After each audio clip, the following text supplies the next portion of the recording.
Thanks for that, Sumita. But let's break it down even further. The former CEO of Twitter India, now the co-founder of Fanery, Manish Maheshwari, is joining us on this edition of Rush Hour.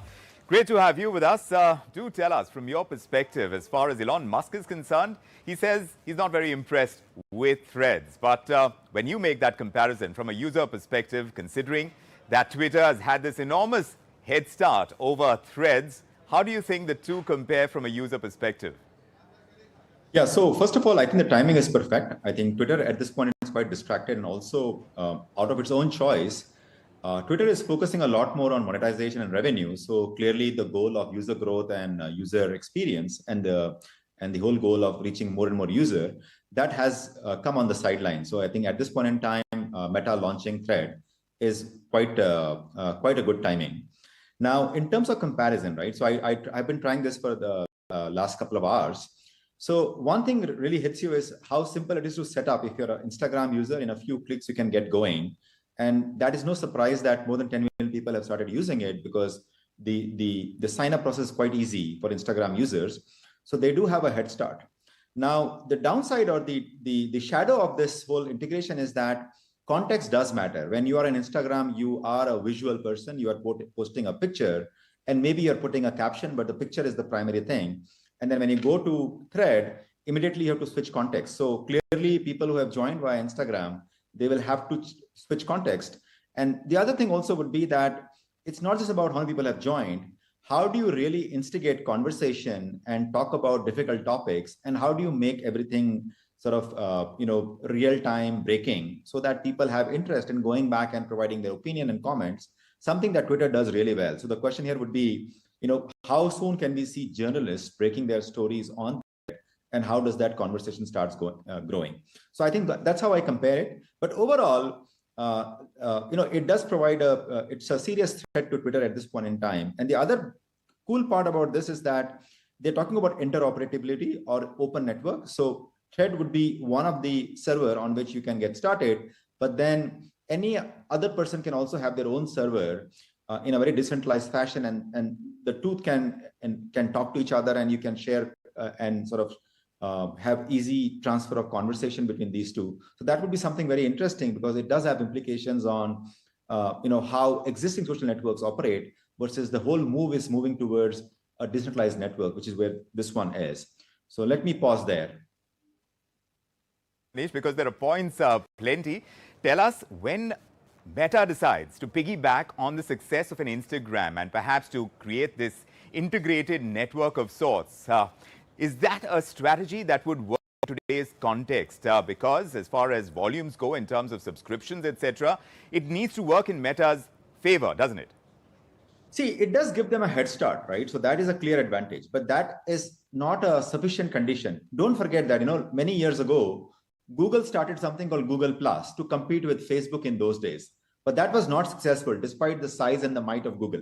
So just because a large player with a lot of funding and a lot of connections and a lot of user base is trying something, it is bound to be successful. That is not the case, because if that was the case, no new startup would ever be successful, because any startup competes with a giant in that industry, right? So the key question here would be, they have a head start, but how do you use that head start to understand and solve for a need of a customer who is undersolved or unsolved in today's market, right? And it could be an existing Twitter user who is unhappy with the way the platform is functioning these days, or it could be a new set of users who have never found love at Twitter. Right? So if you look at the numbers, all said and done, Twitter only has about 300 to 400 million users.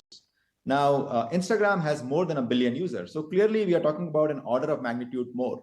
So clearly there's a large number of user base which is not engaging in textual or idea or opinion driven conversation, or what we call is public conversation.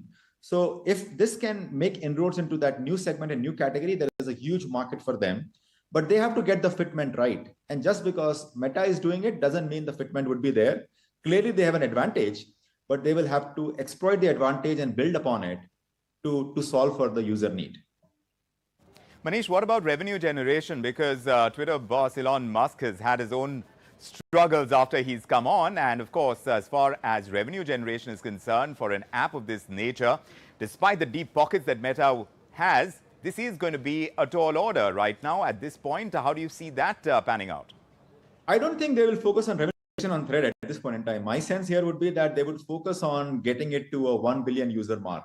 That, in my mind, if I look at a couple of videos from Mark as well, he has clearly laid out that he sees more than 1 billion people using it. So clearly, that is the goal right now. The goal is to drive user growth and improve the reach and get to 1 billion users. And I don't think they need money right now because, see, they have other players or other products in their stable that are generating a lot of good revenues. Facebook is generating revenue, Instagram generates revenue, even WhatsApp, they have started monetizing. So there is no urgency for them to monetize this. They will clearly want this to be the #1 app or the platform for public conversation and sort of beat Twitter at a point in time when they are at their weakest when it comes to user growth and reach. And Twitter itself is focusing on monetization and not on user growth. So clearly that space is wide open. And none of the other players like Mastodon or Blue Sky are at this stage and at this size. So clearly, the focus for them would be user growth. Manish, finally, this is also a clash of the titans between Elon Musk and Mark Zuckerberg. There has been a war of words on Twitter itself as a platform in the past, and they've come down to talking about a battle as far as a ring is concerned, a ring battle as well.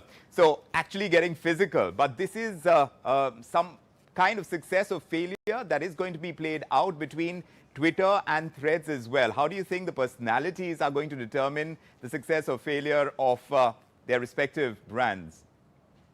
This is the cage fight that they have been talking about. I don't think there's any other cage fight. This is the cage fight, and I think in my mind, it's also quite fun to watch from a distance because I think both of these individuals are pretty, I would say, passionate and driven individuals, and they really want to win. And both of them have a track record of winning and doing whatever it takes to win.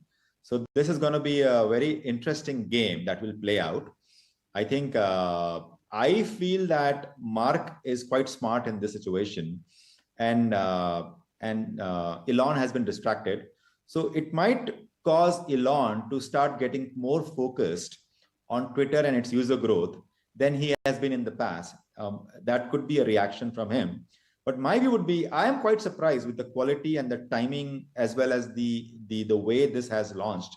And in one day, they have gathered 10 million users. So I've been playing myself with this. And if you look at the ecosystem as well, it's a great news for users and creators. I mean, we are in creator economy. I run a startup called Fenori. So my view would be that more such platforms, the better choice creators will have in terms of their content, in terms of monetization. So good news for the ecosystem because clearly, things were not working out in the way it was there in the past. And I think I'm hoping that things will be much better for both users and creators. The quality of conversation would improve. The monetization would also start improving. And also we will see that people will exercise choice and go after or go on the platform that is best for their needs. And I think good for everyone. Well, choice is always good from a consumer standpoint. As far as businesses go, we'll see exactly how it turns out for Elon Musk and Mark Zuckerberg. Manish, thanks very much for joining us with your perspective on Russia. Great having you. Thank you. Thank you, Vikram, for having me on your show.